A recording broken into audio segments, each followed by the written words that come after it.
What if the greatest adventure of your life began after you thought it was over? Elias, a retired astrophysicist, found himself adrift. His telescopes were gathering dust, his equations felt like ancient history, and his purpose, once as sharp and clear as a focused lens, had blurred beyond recognition. His wife, Clara, his North Star, had passed away 5 years prior, leaving a void that not even the vastness of space could fill. His days were marked by the ticking of the grandfather clock in the hall, each tick a quiet reminder of time slipping away, unused and uncelebrated. His son, Daniel, and daughter-in-law, Olivia, worried. They visited often, bringing casseroles and carefully worded suggestions about joining a book club or taking up gardening. Elias appreciated their concern, but their well-meaning attempts felt like placing Band-Aids on a gaping wound. He needed something more, something to reignite the cosmic fire within him. One blustery autumn afternoon, a letter arrived.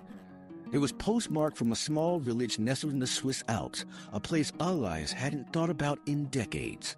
The return address was simply Mika, a name that stirred a faint echo in his memory. He carefully sliced open the envelope, his hands trembling slightly. Inside, a faded photograph slipped out, a picture of two young boys, arms slung around each other, grinning mischievously at the camera. One was undeniably Elias, younger, thinner, with a shock of unruly brown hair. The other boy, with bright, intelligent eyes and a dusting of freckles across his nose, was Mika. The letter was short, written in slightly shaky, but elegant script. Elias, it read, after all. These years, I find myself facing my own final horizon. I have something I need to share with you, something that has weighed on me for a lifetime. If you are able, please come. Time, as we both know, is a fleeting thing. Hesitation warred with a desperate longing. He hadn't seen Mika since they were boys, since that fateful summer they spent together in Switzerland, escaping the turmoil of a world on the brink of war. What could Mika possibly have to share after all? This time, and why now? Elias, against the advice of his concerned son, booked a flight. He felt a pull, an irresistible force drawing him back to the mountains, back to a past he had long buried. The village of Grindelwald was both familiar and foreign.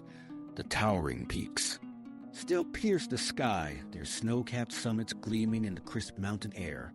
But the quaint village had grown, modernized, yet retained a certain timeless charm.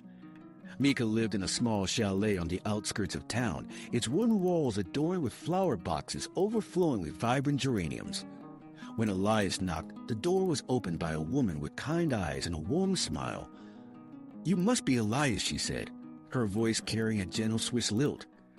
"I'm Annalise, Mika's daughter. He has been eagerly awaiting your arrival."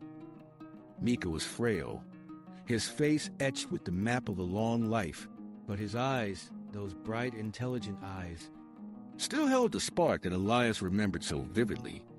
They embraced, a silent acknowledgement of the years that had passed, the paths they had taken, the unspoken stories that lay between them. Over steaming mugs of herbal tea, Mika began to speak. He told Elias of his life, of his career as a mountain guide, of his family, of the joys and sorrows he had experienced. But then his voice grew somber. "Elias," he said, "there is something I have kept hidden, something that has haunted me since that summer we spent together. It concerns your family." Elias felt a chill run down his spine. He knew very little of his father's past. He'd been a quiet, reserved man who rarely spoke of his childhood in pre-war Europe. He was haunted by some memory they could never quite understand. "What is it, Mika?" he asked, his voice barely a whisper. Mika recounted a story that shattered Elias's understanding of his family history. That summer, before the war, Elias's father, a promising young physicist, had been working on a groundbreaking project. It had been a project involving secret research, a possibility of new energy and weapons. It then caught the attention of shadowy figures who were interested in weaponizing discoveries of physics. Realizing the dangerous path his research was taking, Elias's father made a desperate decision. He destroyed his research and fled, escaping with the help of Mika's family, who were deeply involved in the resistance movement.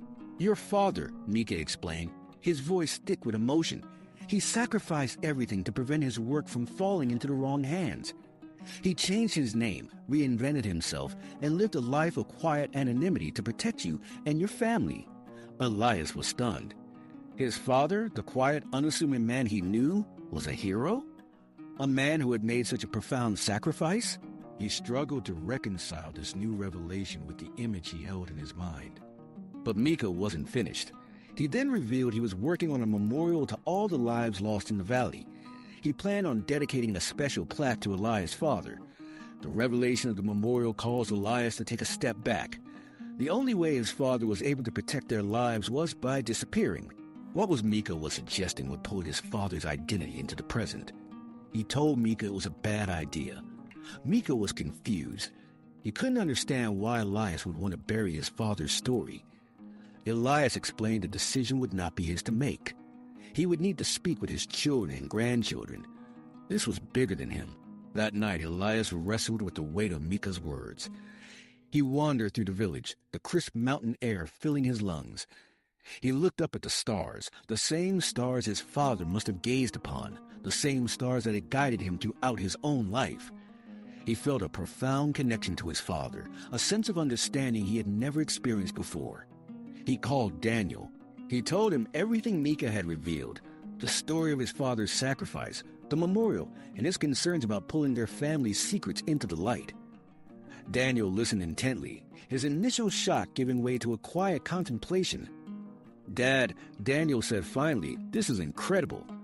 It changes everything. They deserve to know their grandfather's story." Olivia agreed. She pointed out that keeping secrets only perpetuated the cycle of silence and that their children needed to know the strength and courage that ran through their veins. With his family's support, Elias returned to Mika. He told him that they would support the memorial. Together, they began to piece together the details of Elias's father's life, gathering documents, photographs, and memories. It was a slow, painstaking process. But with each new discovery, Elias felt closer to his father, closer to understanding the man who had shaped his life in ways he had never imagined. The day of the memorial dedication was filled with both sorrow and celebration. The villagers gathered around a newly erected stone monument etched with the names of those who had lost their lives during the war. And there, among them, was the name of Elias's father, a name that had been hidden for so long, now finally brought into the light. Elias spoke, his voice trembling with emotion. He told the story of his father's sacrifice, of his courage, of his unwavering commitment to protecting his family. He spoke of the importance of remembering the past, of learning from its mistakes, and of honoring those who had fought for a better future. As he spoke, Elias felt a weight lift from his shoulders. He had finally come to terms with his family's history, with his father's legacy. He had discovered a new purpose, a new reason to live. In the days that followed, Elias remained in Grindelwald, spending time with Mika, exploring the mountains and soaking in the beauty of the Swiss Alps. He felt a sense of peace he hadn't felt in years. It was as if coming to terms with his father's past had unlocked something within him, a renewed sense of wonder and appreciation for life. When it was time to leave, Elias embraced Mika, a silent promise to stay in touch, to never let the threads of their friendship unravel again. As he boarded the plane, he looked out the window at the receding mountains, a sense of gratitude washing over him. He had come to Switzerland seeking answers, seeking closure. He had found something far greater, a connection to his past, a renewed sense of purpose, and the realization that the greatest adventures often begin when we least expect them. Elias returned home a changed man. He dusted off his telescopes, revisited his equations, and began to share his knowledge with a new generation of students. He had found his purpose not in the stars, but in the earth, in the stories of his ancestors, in the connections that bound us together.